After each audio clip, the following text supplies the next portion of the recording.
¿Qué tal? Muy buenas noches, buenas tardes, buenos días a todas, a todos, a todes.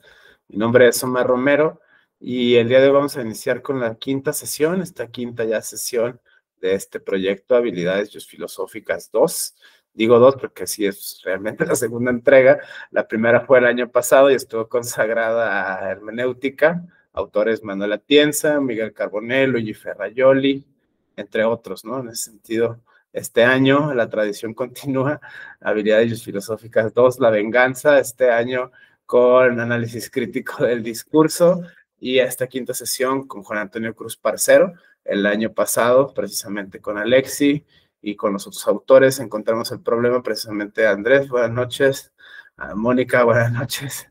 Ahorita vamos a comenzar. Encontramos este problema justo con la entrega pasada, porque eran autores de otros sistemas jurídicos. En el caso de Ronald Dworkin se trata del common law norteamericano del siglo XX, el caso de Alexis se trataba desde luego del sistema alemán, el caso de Ferrajoli lo mismo, Italia, el más cercano desde luego era Miguel Carbonell y Manuel Atienza, pero también España y México tienen sus particularidades. Por eso es que intencionalmente en esta segunda entrega seleccionamos 3 autores y 3 autoras de estos 2 universos. Primero, pues, para abrir, además de la metodología, que como dije en la primera sesión, de análisis crítica es hermenéutica, con Gadamer, Paul Ricoeur y Mauricio Beuchot. Esta vez optamos por Teun van Dijk, Adela Cortina, Jürgen Habermas y Carlotto Appel, la ética del discurso y el análisis crítico del discurso, precisamente para desentrañar las relaciones de poder en la política y en el discurso jurídico, esta erupción que se ve en la tendencia actual en el siglo XXI, no solo en México, sino en el mundo en general, derechas y derechos y un largo etcétera. Por eso que utilizamos esta herramienta. Los autores, pues, Luis Recasens Sitges, trayendo esta tradición intercontinental por temas de geopolítica, por temas de la misma formación del autor, vino a México. O sea, en ese sentido muy interesante la vida del autor. El pionero, nos atrevimos a decirlo de esa manera, o sea, la forma de fundar tradición. Con la crítica que hacíamos, no es que estuviera mal, ni mucho menos sesgado, ni tal, es lo que había, ¿no? Con esos güeyes hay que dar, en ese sentido es interesante. La tradición es prácticamente positivismo y cristianismo, ¿no? Hablar de epistemología a la segunda mitad del siglo XX es hablar de positivismo, y hablar de axiología es hablar de cristianismo. Implícito, explícito, es más o menos lo mismo. Por eso es que análisis crítico del discurso permite esto. La segunda sesión, Juan Antonio García Amado, la tradición española, o sea, vivos. En ese sentido vamos a estar puros vivos en este aspecto, el ámbito intercontinental, España, México, México, España, muy semejantes, primos pero no hermanos. En ese sentido es muy, muy particular la relación de estos sistemas jurídicos, sobre todo por la cultura, la sociedad y la geopolítica actual. Marina Gascón, el texto de la sesión pasada, prácticamente la cuestión de la prueba, el razonamiento probatorio. Es muy interesante incluir la perspectiva de género e incluir también el propósito de análisis crítico del discurso, la argumentación jurídica en el ámbito judicial, o sea, la cuestión de la prueba, pese a que es el mismo lenguaje del derecho, que es el mismo lenguaje jurídico, tiene distintos grados de obligatoriedad. No es lo mismo, por ejemplo, hablar de recomendaciones de los derechos humanos que sentencias judiciales o comités de bioética o conjuntos de expertos, etcétera. Estamos hablando, sí, convenciones, constituciones, artículos, tesis, registros, etcétera, pero no tienen la misma carga de obligatoriedad sociojurídica en el ámbito, ¿no? En ese sentido, se vuelve peculiarmente importante analizarlo en la prueba judicial. Por eso Marina Gascón se vuelve de particular utilidad. Y ahora esta sesión consagrada a Juan Antonio Cruz Parcero, o sea, de los vivos, acá ahora en México, Instituto de Investigaciones Filosóficas de la UNAM. Interesantísima esta obra, del año 2017, si no me equivoco. Es interesante el dato, si no ahora lo verificamos y ya está. Este texto que conmemora 100 años de la promulgación de la Constitución de 1917, nuestra Constitución con modificaciones vigentes, dicho sea de paso. En este aspecto es la primera premisa. Este texto hacia una teoría constitucional de los derechos humanos. Lo hablábamos hace rato, Andrés, ahora Mónica, vamos a empezar ahora si quieren comentar algo.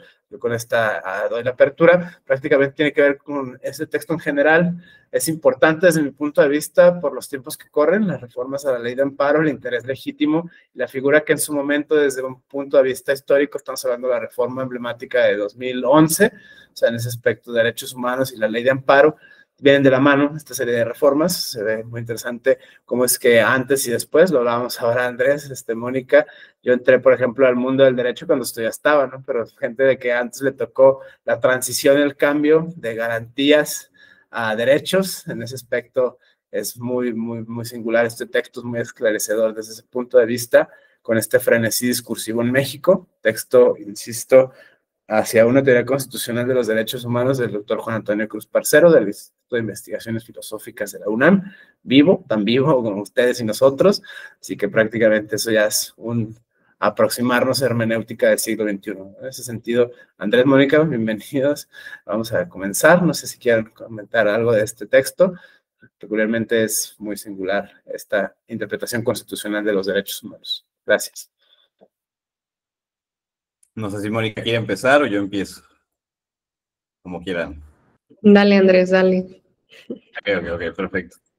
Este texto, digo, ya que hiciste toda ese encauzamiento, sobre todo ya después vine que se puso un poquito técnico en el tema sobre la prueba, como que nos fuimos a otro cosmos en la discusión que empezamos con Luis Recasén Siches, y ahora nos vamos y sobre todo un poquito abstracto de nuestro sistema jurídico, y ahora nos vamos a este texto que le decía a Omar, que es un texto súper coyuntural, o sea, un texto que se confronta a una reforma constitucional que, pues ahorita ya que serán 14 años que se promulgó esa reforma constitucional, y el texto va dirigido a la implementación que se estaba dando, y sí, ahorita confirmé, fue de 2007, aparentemente 2017, perdón, según Google, también así tampoco verifiqué exactamente la bibliografía, pero según Google, el libro es de 2017, entonces estamos hablando que son 6 años a partir de que se implementó la reforma constitucional de 2011 en materia de derechos humanos. Y digo también, uso la palabra coyuntural, digo, por supuesto tampoco de ninguna manera negativa, pero coyuntural porque para hoy en día estamos, siento yo, en una conversación diferente, una conversación desde otro aspecto, ¿no? Ya después de este texto se dieron muchas discusiones relevantes, sobre todo luego nuevamente en relación a la contradicción de tesis 293 de 2011, que es una ejecutoria que cita y parcialmente critica, al menos en relación con ese como que pie de página que puso la Suprema Corte al momento de resolver ese tema, y dijo de que, oye, pues sí, derechos humanos y digamos derechos reconocidos en la Constitución forman parte de uno mismo, pero si la Constitución establece un límite mayor, nos vamos hacia la Constitución. Entonces, como que empieza con el pie izquierdo a la luz del autor esta reforma, y todo el texto, al menos los capítulos que nos tocó, bueno, que nos encargamos de leer para la sesión, nos pinta un mundo, digamos, un futuro que siento yo está encauzado hacia otra dirección, ¿no? Les digo, habla enfoque que hacían una crítica hacia cómo los jueces y las juezas estaban interpretando esta reforma, como los propias ministras y ministros de la Suprema Corte estaban encauzando, pues, jurisdiccionalmente estas reformas. No nos tocó ver un tema que sí introduce en unos capítulos, Cruz Parcero, que a mí se me hace muy, muy, muy fascinante, sobre todo en relación con, oye, pues esta reforma pareciera que nada más estableció obligaciones para el Poder Judicial, y para el legislativo y para el ejecutivo pareciera que no, al menos en la práctica. Entonces, pues yo fuera de esa breve introducción, no sé si antes le entramos al libro, pero pues me gustaría escuchar la opinión de Mónica primero. Sí, pues la verdad que estos temas sí como que estoy un poco más familiarizada, ¿no? Y también pues a lo largo de la carrera me ha parecido muy interesante justo lo que mencionas, como que sí se hizo la reforma, pero luego está esta contradicción de tesis en la que dicen sí, pero no tanto, no tanto. O sea, si se contraponen, entonces va a ser la Constitución. Entonces, como que sí, me parece interesante analizar como justo estos matices de la reforma, cómo se aplica realmente el control difuso, el de convencionalidad, toda la onda del interés legítimo, se me hace súper interesante, que creo que también viene como que cambiando con esta nueva reforma de la ley de amparo y así. Entonces sí se me hizo un texto interesante. De hecho, hubo algo que leí al principio que yo no sabía. No sabía que las personas morales tenían derechos humanos. Se me hizo interesante. Nunca lo he visto aplicado. Ajá, pero sí, me gustó el libro, no lo conocía, entonces me gustó leer esos capítulos, pues. Sí, y es que el tema de los derechos humanos de las personas morales, digo, lo tienen en México, pues porque ya dijeron que lo tienen, ¿no? O sea, no hace distinción y la Corte pues no hizo esa distinción y le digo, en la práctica uno lo puede ver con el simple y sencillamente que una persona moral puede promover un amparo. Y hasta, no solo una persona moral, una autoridad, un gobierno, un órgano de gobierno en casos muy cerrados, o sea, sí es una cláusula muy cerrada, pero también ellos pueden promover el amparo directo sobre todo, ¿no? Cuando están en un juicio mercantil o algo y es parte demandada o actora.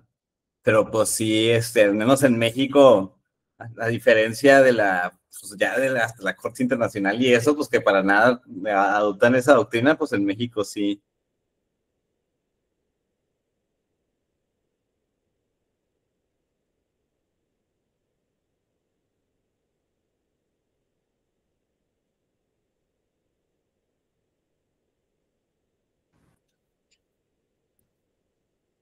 No sé si se congeló Andrés. Sí, pero mientras se reincorpora, vamos Sí, a ver este texto, como lo mencionamos, reconocidos es esos derechos humanos, porque como dicen, ya estoy. Andrés, te cortaste de nuevo, si puedes, el rewind. Sí, Si no, dale, como si esto no pasó. ajá. Te cortaste. No ustedes sigan, si yo voy a tener ahorita el internet muy limitado, pero voy poniendo el texto. Sí, no, gracias. De hecho, vamos a empezar de los capítulos que tiene este texto bastante interesante. 8 capítulos, seleccionamos justamente 3 por la coyuntura histórica, no solo del momento en el cual fue escrito, o sea, como una especie de retrospectiva y precisamente usando la perspectiva histórica acerca del devenir, de la misma implementación de las reformas, ¿no? Una cosa así maravillosa, en letra de oro, impecable, corte de sistema americano, sistema internacional ONU, pero el problema se ve en la implementación, ¿no? Muchos de los datos, parte metodológicamente hablando, hasta epistemológicamente hablando, es una de las deficiencias o las críticas más duras que se les puede hacer a los sistemas de carácter cuanti. O sea, en ese sentido, se pueden falsear las cifras y ya está, ¿no? O sea, que eso lo vemos todo el tiempo. Para eliminar a la, digamos, desaparición, pues desaparecen las cifras, ¿no? O sea, en ese sentido es genial, estratégica, cuantitativa. En ese aspecto, pues tiene sus alcances, tiene sus beneficios. No estamos diciendo que tampoco jamás nadie haga estadística ni ciencia cuanti, pero pues prácticamente tiene ese sesgo epistemológico que con un poquito de malicia se puede descubrir, ¿no? De ahí la importancia, digamos, del análisis crítico del discurso. Por eso este tipo de argumentos los dejamos en stand-by. Igual cuando los autores empiezan, esta es una crítica personal muy mía, entonces es un argumento digno de ponerlo a debate de ustedes también, ¿no? En general de cualquiera. Cuando los autores empiezan a matematizar, o sea, en ese aspecto, con la presunción del formalismo, esta tentación demoníaca de formalizar en un metalenguaje para extraer las vaguedades, creo que también se vuelve singularmente peligroso desde el punto de vista lingüístico. Por eso el análisis crítico del discurso es una herramienta muy útil. Y volviendo a este texto, precisamente a este texto, el capítulo 2, que es el que seleccionamos, de hecho, seleccionamos 3, esta secuencia, digamos, temática y cronológica.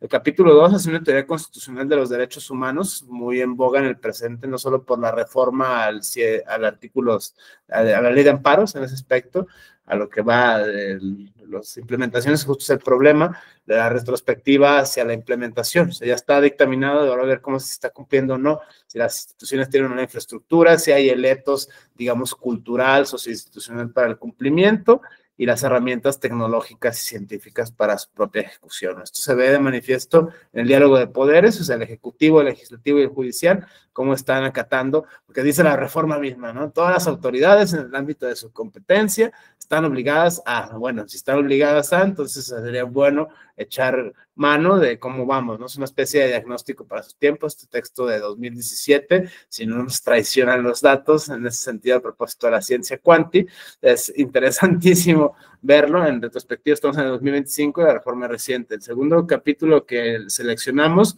es el capítulo 3, el control difuso de constitucionalidad y convencionalidad hacia un método de trabajo. Lo decías hace rato, Andrés, la contradicción de tesis 293, diagonal 2011, cerca de la supremacía normativa de la Constitución o de los tratados internacionales. Esta irrupción de México en el discurso constitucionalista internacional, aquí nota a pie páginas, esta lectura de Samuel Moyn, por ejemplo, la Última Utopía, este constitucionalista famoso. Una de las críticas no solo de Moyn, sino de otros constitucionalistas y de las personas en México en general, prácticamente México entra de los derechos humanos por cuestiones económicas, ¿no? Por formar parte de los grandes préstamos, de los beneficios, no entra por el progreso social de la humanidad, ni por buenas razones, ni por la exigencia, entra por temas económicos. Creo que si dirigimos nuestros esfuerzos hacia una versión económica y sociohistórica jurídica, podremos tener otros resultados, así como si quitamos del centro el cristianismo y el kantismo, podríamos obtener otros resultados que nos ayudarán a pensar las complejas realidades. Pero bueno, ese es el segundo capítulo que seleccionamos. Y el tercero, finalmente, para ya empezar con la carnita, que digamos, con el análisis. Es nada más para agregar, creo yo, o sea, además de la cuestión económica, particularmente la reforma del 2011 se implementa en un momento histórico donde una administración en particular está buscándose legitimar frente a crisis de derechos humanos. Digo, obviamente está el expediente Varios 2012 que viene de una condena de hechos que sucedieron en la Guerra Sucia, pero pues estamos hablando de esta implementación que se da en el 2011. O sea, donde hay una fuerte crisis de derechos humanos en varios estados. O sea, ya había transcurrido esta, digamos, luna de miel que sucedió un poco en el estado de Michoacán. Ya estaba volviendo a derramarse muchísima sangre en el país. Y yo creo que, digo, además de lo económico, del acceso a lo económico que explica quizá lo anterior, aquí digamos, también uno podría denominar esta venta como que del alma al diablo de los derechos humanos ocurrió inmiscuida en esa crisis, ¿no? Y creo que no podemos apartarnos tampoco de ese hecho. No quería, perdón, hacer esa breve como que acotación. Cierto, gracias. La famosa lucha contra el crimen organizado por parte de Felipe Calderón, ¿no? El encarnizado debate, justo la firmadera, la manía, el frenesí maniático de México de firmar todo tipo de convenio en tratados internacionales en materia de derechos humanos con esto en casa, ¿no? O sea, es prácticamente otra de las críticas muy fuerte, buena observación, justo coincide con los tiempos en los cuales se prueba y se da el visto bueno, ¿no? De esto, es una crítica contundente, buen argumento. Y el tercer capítulo, prácticamente, el interés legítimo, o sea, las famosas reformas ahora, o sea, se debate las interpretaciones en los medios, en ciertos foros académicos, el final del neoliberalismo, por fin nos liberamos del yugo que nos oprime al pueblo, o sea, ese es por un lado el discurso, pero es aquí se vuelve precisamente interesante el análisis crítico del discurso en el presente, sin decir ni sí, ni no, ni a favor, ni en contra, solo estamos utilizando esta herramienta discursiva para poder extraer ciertas premisas que van a dar la realidad sociojurídica, menos una interpretación sesgada de la misma, ¿no?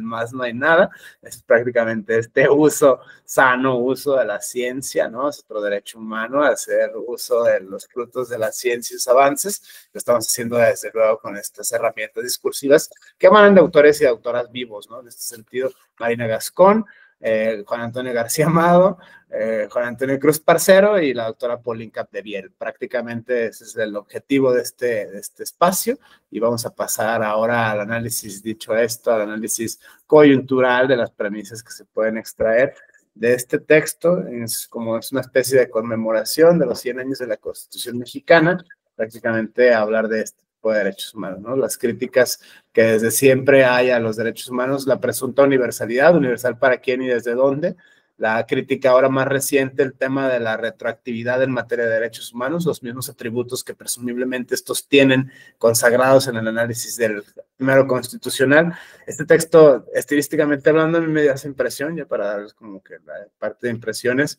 el razonamiento, o sea, y esto ayuda mucho a ver cómo están construyendo quienes construyen conocimiento, cómo le hacen, ¿no? O sea, cómo le hacen quienes lo hacen.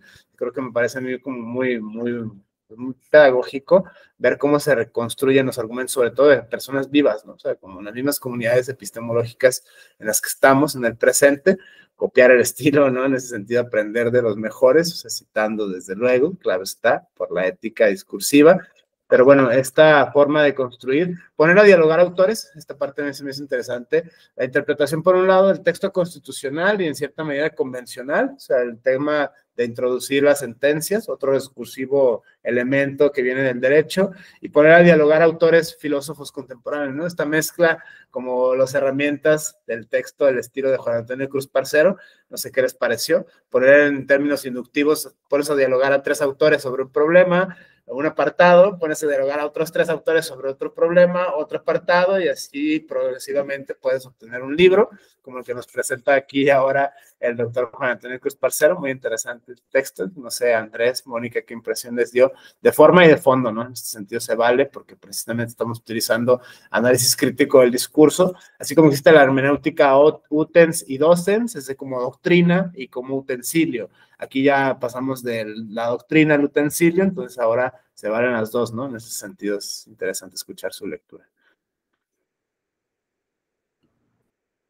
Voy. A mí me pareció, o sea, muy sencillo de entender.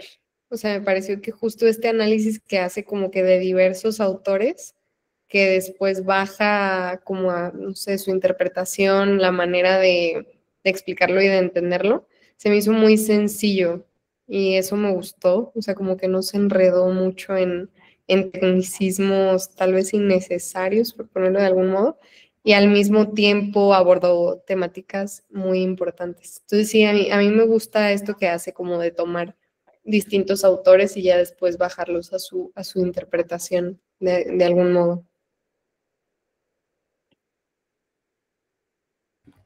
Sí, o sea, yo también, además de que es una ayudita un poco para poder agarrarte de otra bibliografía, siempre este tipo de aproximación a estos temas de, oye, pues me agarro 3, 4, 5 autores, mira, aquí les va esta corriente, esta postura está manejada por tal, y te auxilia muy amablemente, al menos con la bibliografía, y eso, y hace buenas referencias. Entonces, por supuesto que siempre estas lecturas en general, pues pasó igual con Marina Gascón, ¿no?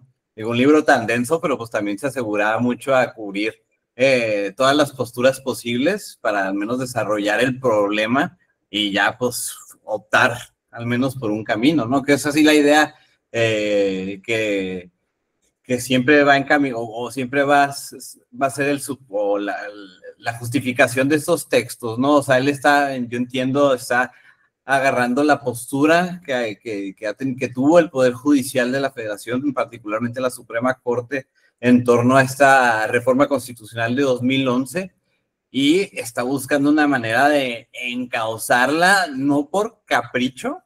A mí me parece que la forma en la que redactó el texto, digo, eso ya evidentemente es una apreciación personal, pero me parece que, o sea, realmente el contexto de toda esta, como dice, ¿no? De querer construir una teoría constitucional es más bien como que, oye, pues ya te comprometiste, cúmplela bien, ¿no?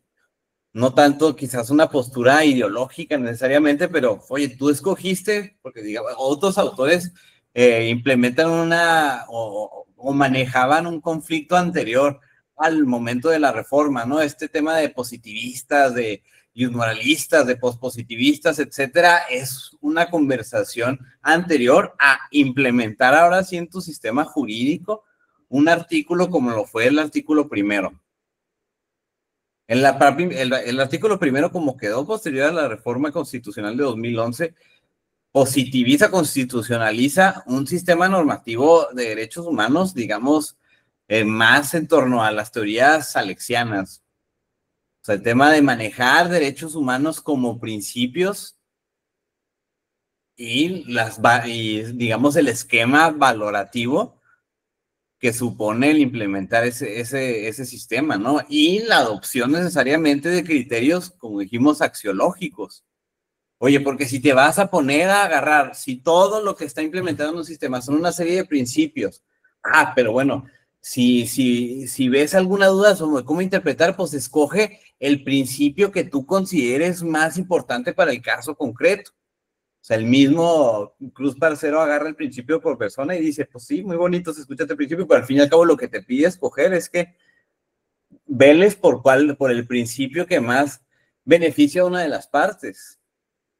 Como cuando contrapone el principio indubio pro reo y el indubio, bueno, en general el principio pro reo o pro víctima, ¿no? O sea, va a llegar un momento en el que tú como jueza, vas a tener que, te va a llegar un caso donde tú vas a tener que decir, oye, pues, opto por uno o el otro, ¿no? Según el sistema normativo que implementa el artículo primero constitucional.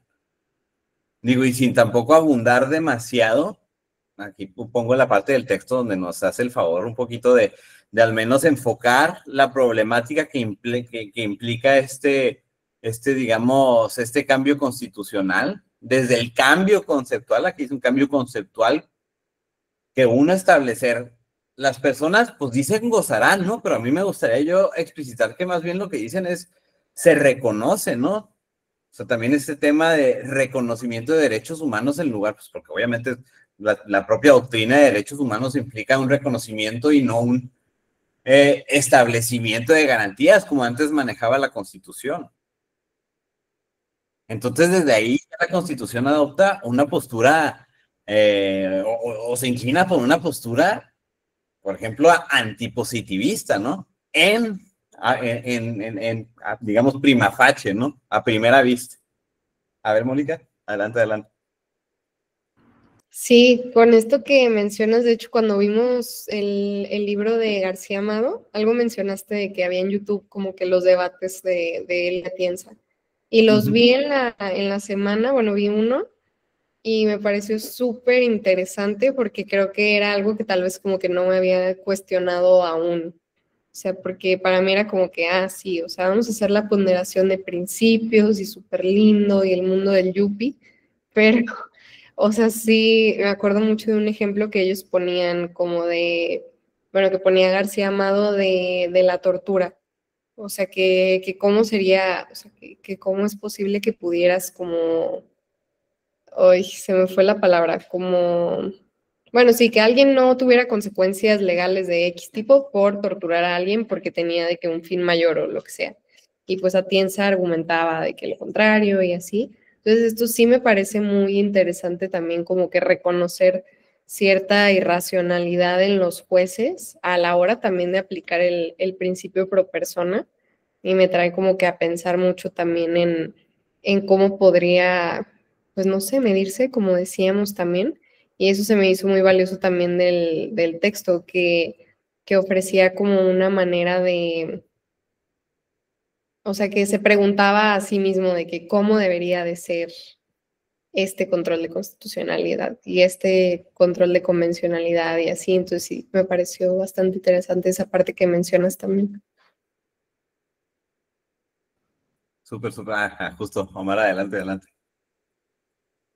Sí, complementando esto y la argumentación del autor, el hecho de recurrir a la filosofía, este mix de teoría constitucional densa, o sea, todavía es precedentes, sentencias, amparos, en ese sentido, todo este tipo de fuentes del derecho, casos para difuminar la falsa dicotomía desde mi perspectiva, siguiendo Manuel Atienza en eso, el tema de los prácticos y los teóricos, ¿no? O sea, esto de qué te va a servir, o sea, esto cómo va a ser, claro que sirve, porque depende de cómo lo está leyendo la persona juzgadora. Si bien está obligado a lo imposible, y esto puede ser en ciertos contextos, cierto galimatías, sirve para precisamente poderlo pensar con los presupuestos filosóficos en los cuales está. En este caso, pensemos, por ejemplo, la clave constitucional en la cual está pensada, digamos, desde el punto de vista de la filosofía del derecho.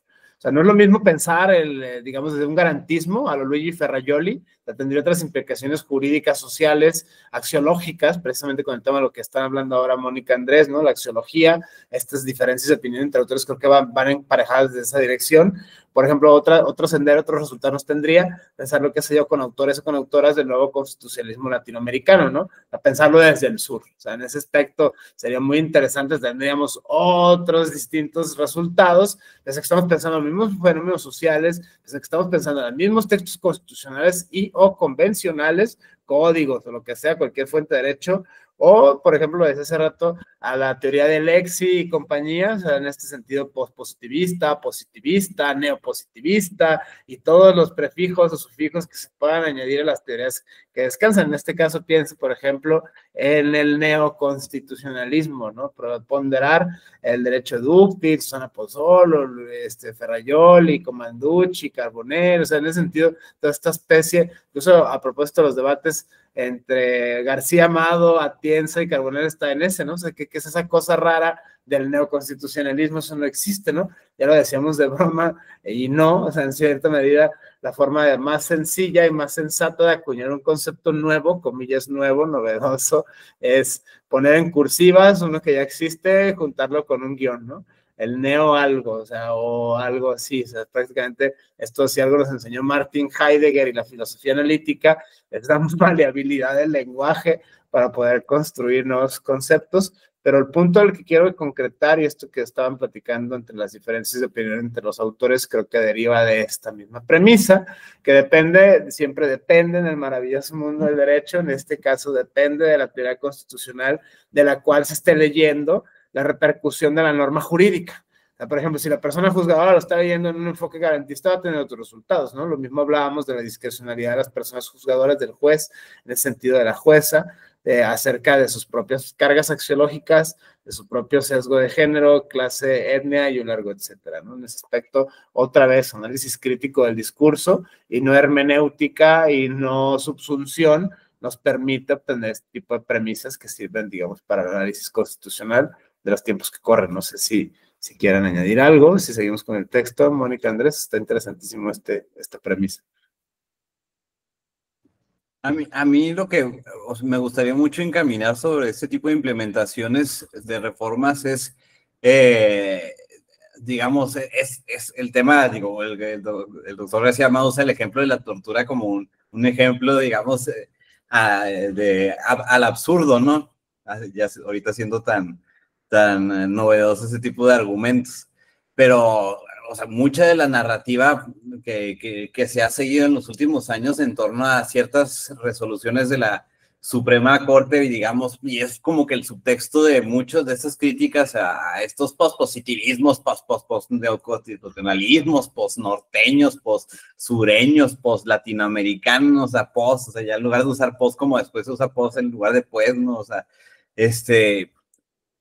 el tema aquí es, pues ya ocurrió, ¿no? En la concepción de que, oye, ¿por qué ustedes, jueza, ministro, ministra, van a decidir sobre cuáles valores van a preponderar en casos, digo, dejen ustedes en casos concretos en relación sobre algún conflicto en específico y la aplicación del derecho ahí, en cuestiones generales, ¿no?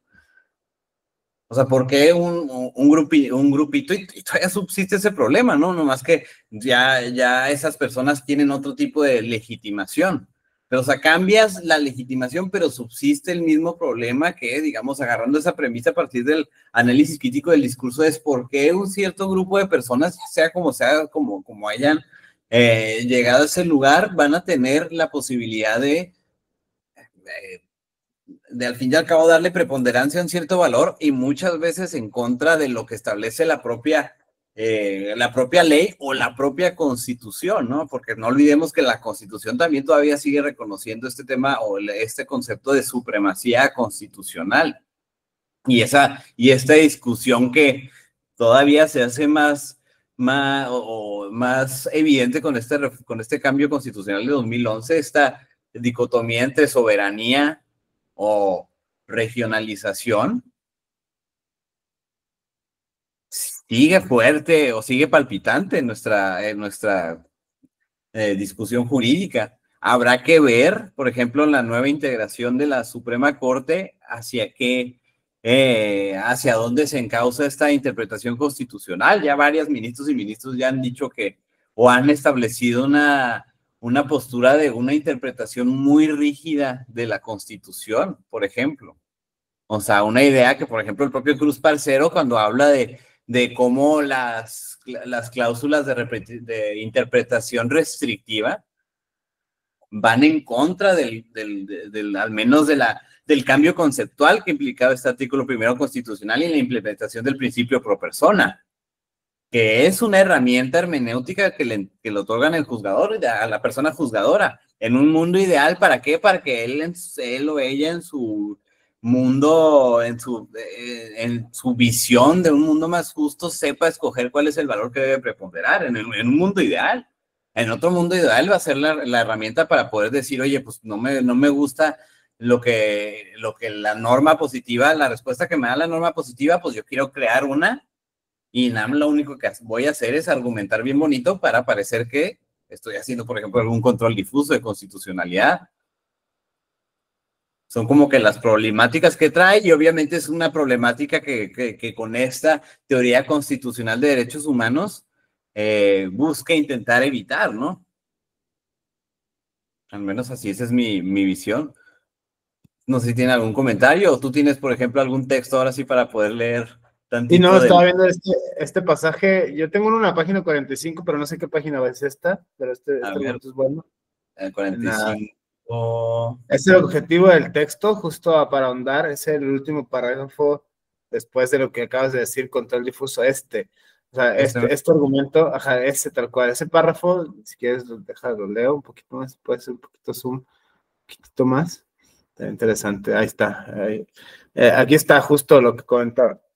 Perdón, el tema de tal cual, buscar una teoría de los derechos humanos que resulta adecuada para la teoría constitucional doméstica, es decir, esta misma lógica argumentativa de la irrupción del derecho internacional en el derecho local, forrado de una suerte de filosofía del derecho, que es las premisas que va a extraer precisamente en este capítulo, usando análisis comparativo con distintos autores de la tradición, digamos, de la tradición occidental, o sea, para poderlo traer a colación, ¿no? En ese aspecto es como tratar de reforzar los argumentos de la propia postura, que se fija, es un lenguaje muy claro, muy llano, o sea, en ese aspecto no está tan denso, pese a que es profundo, no es denso, es algo difícil, digamos, desde este punto de vista, esta mezcla, porque nunca falla, ¿no? La regla inductiva, pones a dialogar a 3 autores, abres otra premisa, a otros 3, ya tienes, o sea, en ese aspecto es interesante, pero aquí lo leo tal cual, ¿no? Destacaremos en particular el problema de la selección de una teoría de los derechos humanos que resulta adecuada,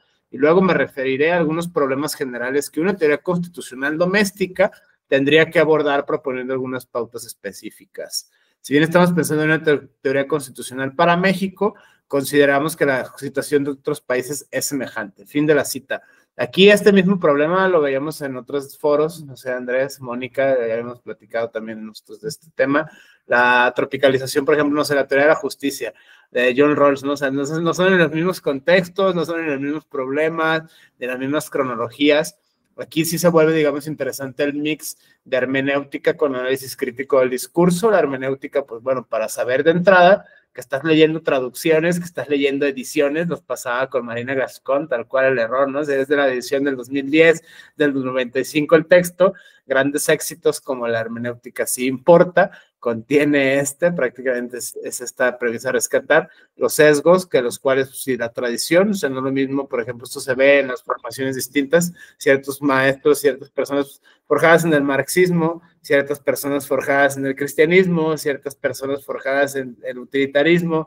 Está interesante verlo desde la pluralidad, no es ninguna buena ni mala, simplemente todas son y tienen el mismo valor de verdad, pero es interesante estudiarlas todas, ¿no? Desde este punto de vista, la brecha generacional, la cuestión de la perspectiva de género, desde luego sí influye, sí dicen muchos otros enfoques, sí revela otras realidades de poder, lo vamos a ver sobre todo con la siguiente sesión, con el texto de la doctora Pauline, por ejemplo, es más que evidente este sesgo hacia la laicidad y los derechos humanos, la sexualidad, con esta perspectiva feminista en bioética. Y bueno, volviendo a esta teoría, depende, ¿no? O sea, aquí sí depende del enfoque. No sé si más adelante quieran añadir otro pasaje o tienen algún otro comentario, pero creo que este es el meollo de este primer capítulo. Prácticamente debatir es una buena forma, digamos, estilísticamente hablando, es interesantísimo, o sea, cualquiera de nosotros lo puede aplicar como un artilugio de escritor, ¿no? Las artimañas de escritor, para un paper, para una tesis, lo que sea. Un problema contemporáneo tratado por distintos autores, ya dependerá del enfoque de la mirilla, ¿no? En este aspecto, si te quieres ir a otra latitud, si te quieres en el mismo enfoque, o sea, prácticamente tratar de lo más doméstico, citando a clásicos de la filosofía del derecho. En este caso, esa es la lección que nos da, al menos estilísticamente, el doctor Juan Antonio Cruz Parcero, digno de mención, recurso estilístico, poderlo vía imitativa. No sé si tengan algo que comentar, Mónica, Andrés, de forma, de fondo, porque pues, es muy interesante el problema, buscar una teoría de jus filosófica que permita pensar los fenómenos constitucionales en México, ¿no? A la luz de la reforma. ¿Cuál teoría filosófica nos conviene más para pensar esta realidad constitucional y poderla hacer más fácil la implementación axiológica, fáctica en nuestros entornos jurídicos inmediatos, por ejemplo, en un despacho, en una decisión judicial, y ahí este argumento es de Manuel Atienza igual, que prácticamente lo que decíamos de los grados de obligatoriedad del discurso jurídico. Si es el mismo código, si es el mismo artículo, si es el mismo operador jurídico, pero el asunto no es el mismo, ¿no? No se trata, por ejemplo, de una decisión judicial, se trata de una junta de vecinos, por ejemplo, se trata de una charla informal en YouTube, ¿no? Se trata de una recomendación en un foro de bioética o de ética secas, ¿no? En ese aspecto es muy interesante. No sé, Andrés, Mónica, si quieren añadir algo a esta interpretación. Pues no, nada más añadir que me parece interesante también esta reflexión como de qué tanto están ya legislando incluso los jueces, ¿no? O sea, que tal vez hay ahí como que esta división de poderes difusa, cada vez más difusa, pues, pero sí como que mediante estas figuras que tanto están como legislando los jueces y sí deberían hacerlo y hacer el análisis mediante la filosofía, la axiología, me parece muy interesante siempre entendiendo el contexto, ¿no? El que analizamos a ciertos autores, como lo mencionan. Bien, hay otro pasaje, Andrés, Mónica, en la página 48, que también creo que es como un corolario de esta misma argumentación, si seguimos el hilo, empieza a hablar de Samuel Moyn, justo La Última Utopía, este texto fenomenal, este historiador norteamericano, constitucionalista, interesantísimo, de cómo el discurso de los derechos humanos surge de las cenizas de otros grandes fracasos históricos, ¿no? El anarquismo, el socialismo, el utopismo, ciertas versiones previas de los feminismos, los descolonialismos y una larga suerte de ismos. Parece que todos se juntan y dan origen a digamos, hartazgo, ¿no? O sea, es el non plus ultra famoso de la Segunda Guerra Mundial. Así no han leído en clave historiográfica, Auschwitz, la Shoah y todos estos excesos, o sea, el consentimiento informado, la bioética por antonomasia, por analogía, por extensión, surge igual, ¿no? O sea, los protocolos de Nuremberg, en ese sentido, todas las declaraciones biomédicas por representar los excesos y los horrores de la experimentación con seres humanos. En ese aspecto se vuelve muy, muy interesante. El pasaje que está en la página 48 es el que tal cual, ¿no? El problema, dice, el problema de ser, perdón, es el 49, perdón, ahí me equivoqué un poquito, aquí está, lo leo si quieren, o si, bueno, continúo. El problema de ser coherente la teoría constitucional con una teoría de los derechos humanos pasa por reflexionar qué significa este requerimiento. Si basta simplemente con elegir cualquier teoría de los derechos humanos, así parece que muchos están pensando este problema, resolverlo, o si se trata más bien de que la teoría constitucional sea coherente con las prácticas internacionales en materia de derechos humanos, una manera más acertada de ver el problema. O si se trata de encontrar o construir una teoría de los derechos humanos y los derechos constitucionales que sea coherente tanto con las prácticas internacionales como con algunos elementos esenciales en las mismas prácticas e instituciones constitucionales. Particularmente creo que la cuestión es del tercer tipo. Este argumento, fin de la cita, teniendo la importancia del momento en el cual se escribe, o sea, como despuésito de la implementación, o sea, como una especie de evaluación de hacia dónde vamos. Este texto ya tiene unos años, en ese sentido el contexto político, discursivo era otro, pero ahora es interesante verlo desde la perspectiva precisamente histórica para podernos dar una idea un poquito más acabada de cómo se ha dado la irrupción de la política en el derecho y no al revés. O sea, prácticamente ahora análisis crítico del discurso nos permite desentrañar las relaciones de poder, no solo el poder económico, lo decíamos hace rato, ¿no? La crítica a México por la firmadera de tratados de derechos humanos por el tema económico en medio del escándalo de la crisis de la guerra contra el narco en nuestro país. Esta es interesantísima, esta premisa histórica, sino también verlo qué tipo de teoría necesitamos, ¿no? A lo mexa, tropicalizarla. O sea, lo que más o menos veíamos lo relaciono con el problema de este seminario, o sea, tropicalizar lo más posible los autores. O sea, este autor escandinavo, ¿no? Este autor que solamente yo conozco, pues sí, o sea, qué bueno, es muy padre, pero qué tanto de esas teorías, esos otros contextos se pueden realmente implementar en nuestras realidades concretas, que por ahí va, ¿no? El famoso piensa local, actúa global y al revés. O sea, en ese sentido es muy interesante esta lógica del siglo XXI para poderlo poner de manifiesto. Este problema, no sé qué opinan, hacia una construcción de una teoría de los derechos humanos, mucho esto desde la filosofía y de la filosofía del derecho, la crítica fuerte, que no tenemos categorías propias de análisis aquí en América Latina o en México, no existe algo así como la filosofía mexicana, y si lo existe es un remedo tal de la filosofía continental, ¿no? Que ese es el debate que existe acerca de nuestra mexicanidad. Lo traigo a colación precisamente por esta apuesta que pone el autor de este enfoque. Se trata de construir una suerte de equilibrio que tiene que ver con cómo se resolvió la 293 diagonal 2011 acerca de la supremacía constitucional. O sea, cuál es más, cuál es menos, por qué y desde dónde, ¿no? O sea, en ese aspecto, Andrés, tú fuiste literalmente en sentido estricto el maestro de amparo. Ahora que pasemos a la figura del interés legítimo, creo que será interesante que nos expliques esta contradicción de tesis, o sea, desde la lectura de Mónica, no sé, también sería interesante escucharlos, estas interpretaciones siempre entre colegas, es muy grato, lo uno y lo múltiple, pues que es el mismo texto, cada quien tiene sus enfoques, su propia tradición, su propio background, en ese aspecto es interesante, no sé, Andrés, Mónica, escuchar cualquier tipo de complemento.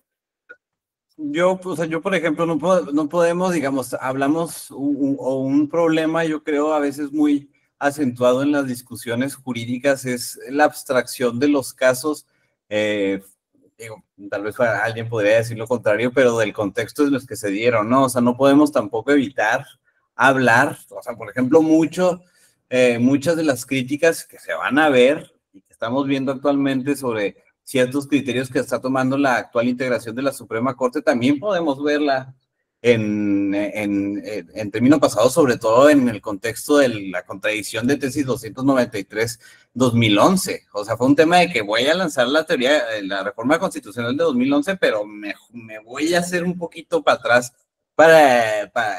voy a atenuar un poquito el golpe respecto a través de, digamos, otro de los mecanismos, ¿no? Que fue esta ejecutoria en particular, que fundamentalmente hace una interpretación de la Constitución respecto a las restricciones que establecen, por ejemplo, a los temas. Uno de los ministros, no la totalidad de los ministros votaron en sentido en el que quedó la mayoría en esa contradicción de tesis. Por ejemplo, el ministro Cosío votó en contra de esta interpretación respecto a la última restricción que le corresponde a la Constitución.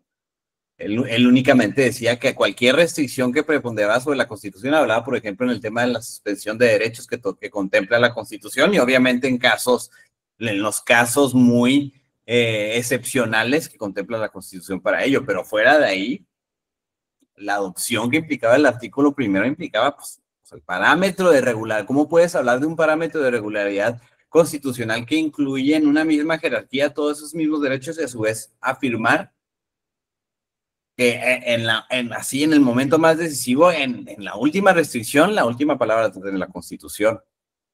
Entonces, digo, ese es un problema. Problema aparte aquí que yo siento que está hablando Cruz Parcero es la implementación en sí, no tanto de esta contradicción de la discusión aparte que debería prevalecer la Constitución digamos la convencionalidad, ¿no? Aquí el tema es, oye, el artículo primero ya está imponiendo entre otros, a las personas juzgadoras una obligación, y una obligación que va muy en serio. Una obligación y una herramienta hermenéutica que te obliga, o sea, que uno adopta una postura en particular, la doctrina de los derechos humanos y todo el esquema valorativo que implica este tema de los derechos humanos. O sea, que tú vas a tener que implicar principios. Ya no son derechos humanos en el sentido de una regla donde tú agarras la norma positiva y la aplicas y ya. O sea, que no tienes que hacer, digamos, decisiones políticas, que es el trasfondo de todo esto. Una mera subsunción no es por sí misma una decisión, si bien en polémica.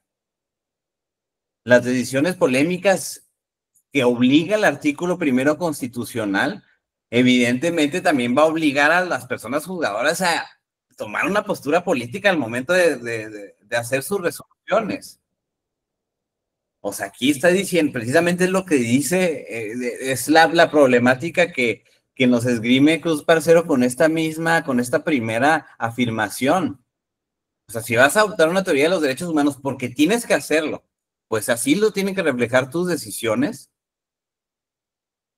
O escoges la que se te dé la regalada gana, la que más te convenga, te facilite para resolver ese asunto. 2, o te vas a las prácticas internacionales o dejas un lado, digamos, la Constitución, la soberanía, digamos, no, mejor nos vamos a las prácticas internacionales para interpretar en materia de derechos humanos, por supuesto, ¿no? O, pues, un poquito más o menos lo que hizo la Suprema Corte, ¿no? Siento yo. Agarra, sí, bien, o sea, las prácticas internacionales, pero no dejes a un lado las prácticas internas, ¿no? Ese es levantaste la mano, no sé qué, no sé si tenías alguna réplica. O Mónica también, ¿no? Sí, no, justo para completar este argumento, precisamente en términos históricos, verlo hoy y en el momento en el que se escribe es de singular importancia, porque pareciera que la decisión judicial en México y la decisión jurídica en general, la voz de los grandes, la Suprema Corte, las instituciones, muchos dicen están cooptadas por el oficialismo, ¿no? En ese sentido, por las mayorías en las cámaras, cámara alta, cámara baja. O sea, es más que evidente que son otras lógicas discursivas, por eso esta herramienta de análisis crítico del discurso precisamente permite ver esta irrupción de estos juegos del lenguaje, citando a Wittgenstein, el lenguaje jurídico obedece otras lógicas, ¿no? Lo decíamos de broma y no, quizá no se necesita ahora tener el mejor argumento y el mejor elaborado, ¿no? La famosa fundamentación y justificación, pues vas a perder si no hay una orden directa, ¿no? Entonces, o sea, este no pasa, este sí pasa, o sea, prácticamente es la crítica que hay al constitucionalismo y a los derechos humanos, ¿no? Si el acceso a la justicia es un derecho humano y el tipo de los jueces de bienestar o de acordeón, que es como se le está llamando por los medios de comunicación y los debates en el presente,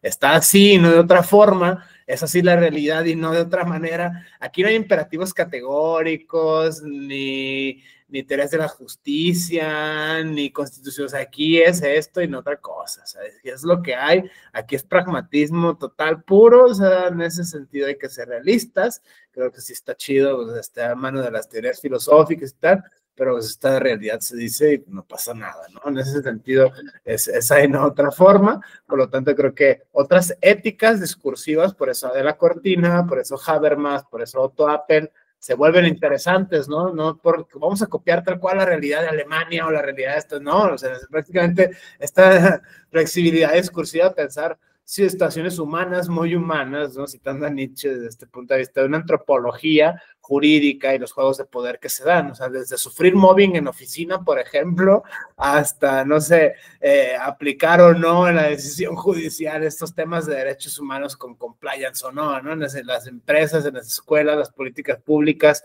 en los distintos ámbitos de gobierno. Vuelvo a la interpretación del primero constitucional. Todas las autoridades en el ámbito de sus competencias están obligadas a pensarlo así y no de otra manera, ¿no? En ese aspecto, las teorías de los derechos humanos, ¿no? Ese es el que sigue, el siguiente apartado. No sé si aquí se me ocurre prácticamente ver esta premisa insisto con esta, ¿no? Sí depende de la teoría filosófica en la cual estés pensando el fenómeno constitucional, el resultado que vayas a tener. Tampoco podemos idealizar a las personas juzgadoras o a los operadores de justicia en general, porque pues nadie está obligado a lo imposible, ¿no? En un despacho promedio llegas hablando de esto, pues te mandan al diablo, ¿no? Pierdes el caso y tal, o sea, en ese sentido, no seas rollero, licenciado, o sea, vamos a ser concretos. Son estas lógicas discursivas que sí sirven y que sí nos ayudan a pensarlo, precisamente por la irrupción del derecho constitucional, del derecho internacional, como lo decías Andrés, ¿no? Tal cual comentando el pasaje,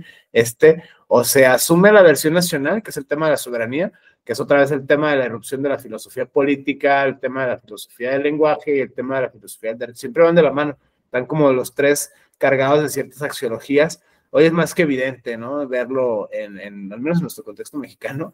Por eso es que no solo esto del sistema jurisdiccional, sino también los medios alternativos de solución de controversias se vuelven una apuesta interesante, ¿no? Otras lógicas, otras discursividades, por el tema de la irrupción de la política y de la ética en el discurso jurídico actual. No sé si tengan algo que comentar. Este era mi comentario a este apartado.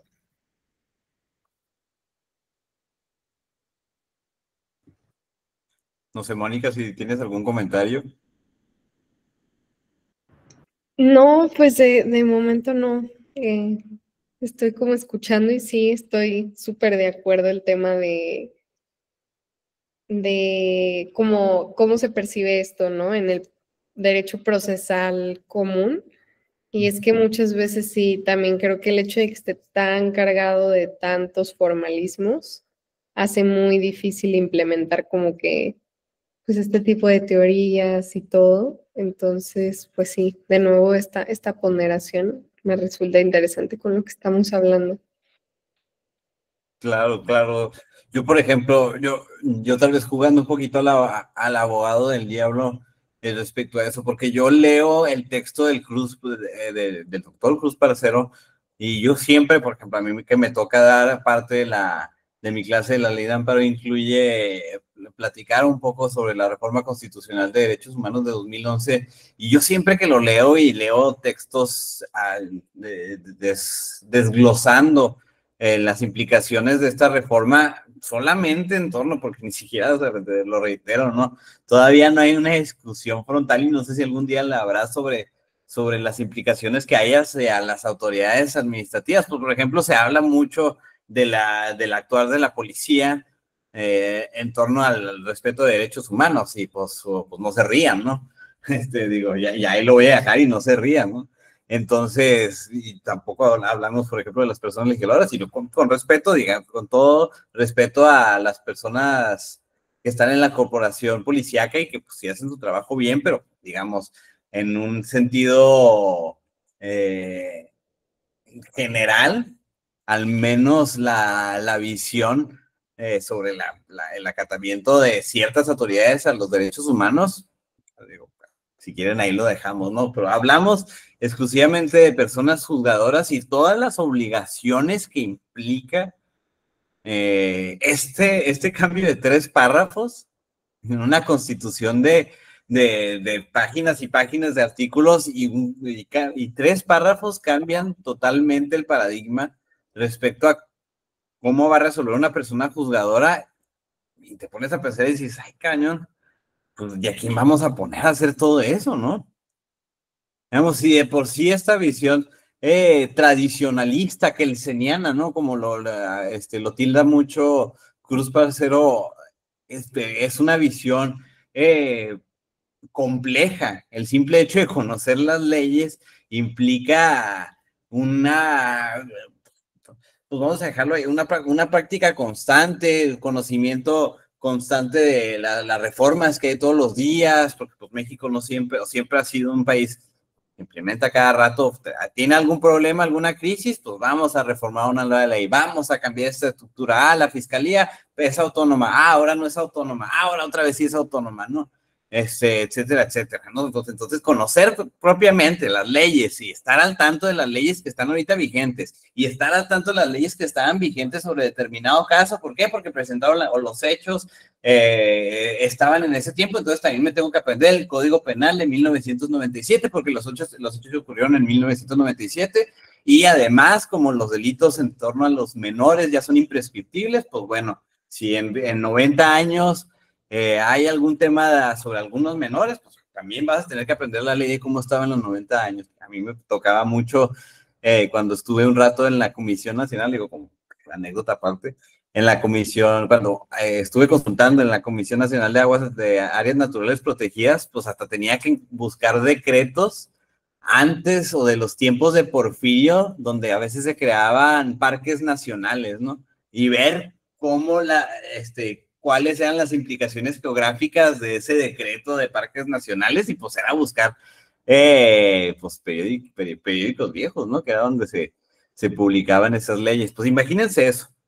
Ahora, también le vamos a encargar a esos jueces que no solo conozcan la ley,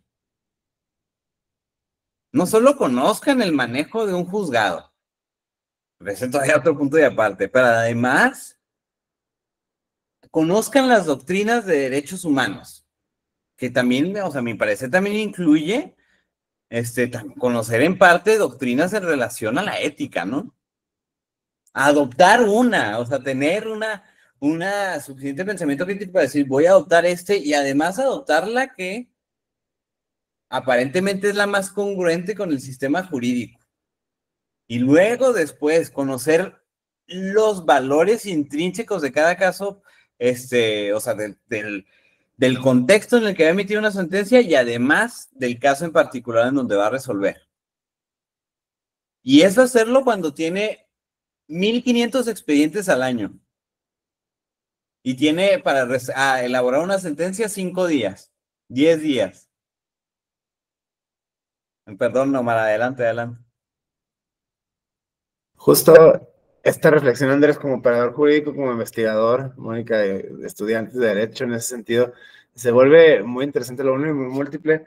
Veo 4 flancos en estas tendencias, o sea, como esta, digamos, doble dirección. Pensémoslo como instrumento y como teoría, ¿no? O sea, como teoría, sí, las relaciones de poder, la cuestión cronológica, la cuestión institucional, la interpretación todavía que se da de todos los elementos de los particulares, de acuerdo con ideologías, género y todo esto, ¿no? Esa es la parte, digamos, teórica.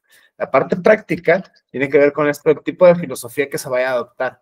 Este tipo de sendero no sería lo mismo si se parte de un justnaturalismo, que de un positivismo, que de un nuevo constitucionalismo latinoamericano, que de un garantismo. O sea, cualquier teoría constitucional de su elección, juzgue usted mismo, puede aquí llevar a un resultado, ¿no? En ese aspecto.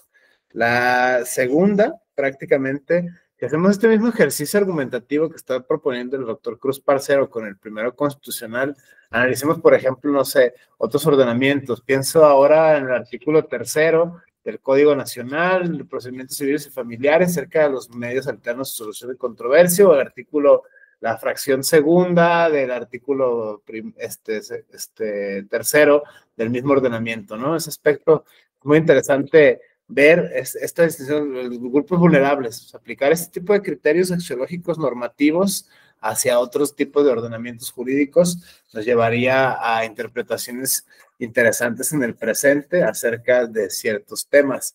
Otro que decías ahora, Andrés, la ética. O sea, por ejemplo, el hecho de buscar, ¿no? El hecho de la inteligencia artesanal, o sea, en ese aspecto, de buscar el argumento que mejor se adecue a la circunstancia jurídica a resolver. El problema, el asunto, el encargo, el consejo, la consultoría, el caso, el juicio, lo que sea, porque al final todos lenguaje, volvemos a la intencionalidad de lo mismo, y la ética discursiva en términos de hegemonía cultural y hegemonía institucional. En este aspecto se vuelve interesante, sobre todo ahora, el tema de 2 direcciones de los principios que supuestamente rigen el discurso de derechos humanos. Yo con esta la pongo así. El tema de la universalidad, o sea, cuando, por ejemplo, si todos derechos humanos para todos, cuando hay outsiders, por ejemplo, no sé, enfermedad mental, toxicomanía, y un largo etcétera, o sea, en ese aspecto, ¿qué pasa ahí? Se pierden los derechos políticos, civiles, culturales, se deja de ser persona, la porofobia, el racismo, el clasismo, la xenofobia, afloran ahí, ¿no? En ese aspecto creo que es interesante. Y otra cuestión más ahora del presente, de carácter político, institucional y social, económico, cultural, político, religioso, es el tema de la progresividad. Pareciera que ahora la tendencia es otra, ¿no? O sea, los ciertos tópicos, ciertos temas, parece que las declaraciones, las constituciones van hacia atrás, ¿no? Desde el Roe versus Wade en temas de aborto, hasta la vuelta de las derechas discursivas, ¿no? Las derechas hegemónicas, blancas, heterosexuales, ricas, que además nada tienes una democracia representativa y todos tienen el mismo derecho político, pero el tema es cuando empiezan los discursos de odio, ¿no? El tema no es el qué, es el cómo. O sea, aquí es interesante el análisis crítico del discurso, sobre todo en la lógica nacional e internacional. Y una más, creo que esto me parece todavía más como singular, como la carnita de todo este análisis, por así decirlo, la cuestión de si enfocamos entonces hacia otros horizontes epistémicos estos problemas. O sea, si vemos que son como discusiones circulares de nomás citar autores, yo así lo estoy interpretando. O sea, cambiemos a Kant por Hegel o Maquiavelo o Stuart Mill y vamos a tener otro resultado, ¿no? Cambiemos al filósofo de cabecera, que es el ejercicio que está proponiendo Cruz Parcero. Sabemos la teoría filosófica constitucional que descansa y vamos a obtener la serie de resultados axiológicos, y esos resultados sociológicos nos van a llevar a un conducto político o ético, ¿no? En ese aspecto es bien sencilla, es una línea muy particular que tiene que ver con axiología, que tiene que ver con análisis presente del discurso, lo estamos usando como herramienta, y esa es la conclusión a la que parcialmente llego con esta pesquisa. Todo depende de la teoría filosófica a la que se parte. Si vas a ser kantiano, si vas a ser nietzscheano, si vas a ser guadalupano, si vas a ser neopagano. Ahora, por ejemplo, la tendencia, lo que se critica a la Suprema Corte, la preponderancia hacia los pueblos indígenas, ¿no? Pues ponemos un indígena y ya, el pueblo no es bueno porque hay indígenas. Como un indígena va a ser malo, qué bárbaros, entonces son fascistas, son fifís, son malos, neoliberales, como pobres, cómo se atreven a atacar a un indígena, ¿no? En ese sentido, está buena esa, ¿no? O sea, a propósito de análisis crítico del discurso, es una que se está jugando, son los pueblos originarios con discapacidad, los pueblos originarios con discapacidad de género, los pueblos originarios con capacidad de género cyborg, en ese sentido, o sea, ¿qué sigue, no? O sea, ¿hacia dónde van los tiros constitucionales? Eso es interesante, y ver los giros discursivos. No sé cómo los ven ustedes en distintos ordenamientos. Aquí es el primero constitucional en su momento histórico, que es, no sé, Andrés, ¿a ti dónde te agarró el temblor? O sea, prácticamente cuando esto, temor y temblor, de Soren Kierkegaard, del cambio de paradigma, te decías tú estudiante de Derecho. Yo lo he escuchado esto de personas ya más grandes, ¿no? En el sentido maestros, docentes, operadores jurídicos, que tienen que volver a estudiar Derecho, dicen algunos, ¿no? Tuvieron que volver a repensar la categoría jurídica de garantías a derechos y entrarle a todo presente por la 293, diagonal 2011, a la lógica, al mame discursivo del derecho internacional en el ordenamiento jurídico nacional, que era un tema antes no visto, ¿no? En ese aspecto, como jamás nunca habíamos visto una elección judicial en su momento, en ese tiempo, jamás nadie nunca había visto eso, ¿no? O se estaba debatiendo. Yo recuerdo cuando estaba apenas estudiando Derecho, un texto de Jorge Carpizo, justo el doctor Jorge Carpizo, esta tradición que precisamente el problema era por la soberanía, ¿no? Se debatía desde la esfera política la independencia y la soberanía del Estado, si el Estado mexicano era no capaz por permitir la irrupción de elementos foráneos, ¿no? Este aspecto, teniendo en cuenta la historia propia de México, que viene despegándose de la colonia desde hace 200 años, es más que evidente la razón por la cual se ve con desconfianza la irrupción del derecho internacional en la esfera nacional, ¿no? Ese argumento tenía, desde luego, toda su razón de ser a la luz de la misma historia constitucional e institucional de nuestro país, pero por otro lado, pues tampoco nos podemos quedar con el trivium y el quadrivium, ¿no? En ese sentido, la Tierra es cuadrada, las redes no existen en ese aspecto. Es interesante ver esta erupción constitucional. El punto es que metodológicamente se puede utilizar esta misma herramienta discursiva en otros ordenamientos jurídicos, por ejemplo, en los códigos o en otro tipo de las NOMs o las normas ISO, qué sé yo, o sea, para poder extraer elementos discursivos que no están necesariamente entre los artículos, sino que se explícita. Mucho es la crítica, porque, por ejemplo, ya con esto cierro este comentario, al legislativo, ¿no? O sea, ciertamente tiene ciertas cargas políticas, tiene ciertos compromisos, tiene ciertos encargos el legislativo. Algunos dicen eso, otros dicen, no, es que está apoyado con la máxima democratización y los progresos de la ciencia. O sea, por ejemplo, el tema pienso de transparencia, o sea, por ejemplo, transparentaron ahora los reglas de operación, el IFAI, luego el INAI, ¿no? Y la desaparición y un largo, etcétera, pero con esa reflexión yo cierro, ¿no? Esta misma herramienta se puede aplicar a otros ordenamientos jurídicos y encontrar otro tipo de relaciones que no necesariamente son jurídicas. Eso es muy interesante, ese elemento para nuestros análisis personales y colectivos. Pues yo digo, atendiendo a la referencia que me hiciste a qué pasó o al haber estado o cómo me agarró el temblor, yo, les digo, 14 años después de la implementación de la reforma, yo siento que nunca llegó a realmente cambiar el paradigma en lo relevante, digámoslo así. O sea, al menos en el día a día de la actividad jurisdiccional, no estoy, evidentemente va a haber, o me pueden mencionar casos paradigmáticos, no solo de ministras y ministras, sino de inclusive jueces y juezas que sí buscaron a través de su labor esta implementación de estos paradigmas de principios del parámetro de regularidad constitucional y pues no me gustaría citar casos en particular, pero pues vean, me gustaría hacer nada más la referencia general de vean cómo les fue, ¿no? Algunos hasta tienen ya carpeta de investigación, o presuntamente tienen carpeta de investigación, por ejemplo, el juez Eduardo Osorio, quien a raíz de ese artículo primero de la Constitución era quien fue... ¿cuál sería la palabra correcta? ¿No? Una de las grandes cabezas que, por ejemplo, inaplicaban la figura de la prisión preventiva oficiosa, ¿no? En aras de este parámetro de regularidad constitucional y en cumplimiento a la condena de la Corte Internacional.